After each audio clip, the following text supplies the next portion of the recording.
Horreur! Mais que se passe-t-il, Brandon, mon bien-aimé? Ah, Déborah, ma tendre épouse. Je reviens d'avoir tenté d'inscrire une fiction sonore au concours de la nuit sans images, mais hélas... Je vous écoute, bel Apollon. Parlez franchement. Eh bien, il se trouve que... les inscriptions sont terminées depuis le 4 janvier. Mais du coup, pourquoi avoir tenté de vous inscrire puisque les inscriptions sont terminées depuis le 4 janvier? C'est parfaitement ridicule. Oh, mais je sais bien, mon ami.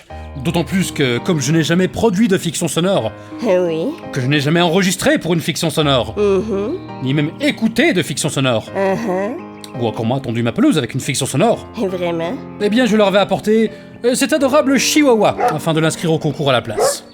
Et Brandon, c'est un Doberman. Ah, nul doute qu'avec lui, j'aurais remporté de nombreux prix.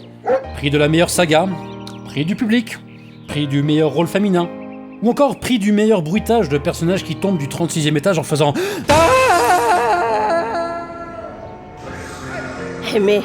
Mais alors, qu'allons-nous faire à présent? Eh bien, je crois que le plus sage serait pour nous de nous rendre sur les sites de la Nuit Sans Images, nuitsansimages.fr, le lien est dans la description, et d'écouter les fictions qui participent au concours afin de voter pour le prix du public, et en attendant que le jury termine de nominer les fictions qui iront au second tour. Et quand est-ce que se termine ce premier tour? Le 18 février. Comment? Le 18 février. Pouvez-vous répéter, je vous prie, je n'ai pas bien compris. Le 18 février! Le 26 novembre? Non, Déborah, vous avez jusqu'au 18 février pour voter pour le prix du public. Mais n'est-ce pas un peu loin? Eh bien, en temps normal, oui, vous aurez raison de penser que, quand même, ça fait un peu long comme délai. Mais au vu du nombre d'heures, que dis-je, de dizaines d'heures d'écoute, l'organisation du concours a jugé préférable de ne pas se rendre directement responsable du burn-out intégral et irréversible des membres du jury ainsi que du public.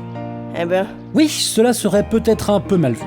Donc, si je résume bien, nous avons jusqu'au 3 juillet pour nous rendre sur le site de construction de votre nouveau garage, écouter les prêchis-prêchats du curé de la paroisse Sainte-Marguerite et voter pour un député pas trop à gauche pour conserver notre fortune bien au-dessus de la moyenne, mais pas trop à droite non plus parce que ça ferait quand même un peu mauvais genre.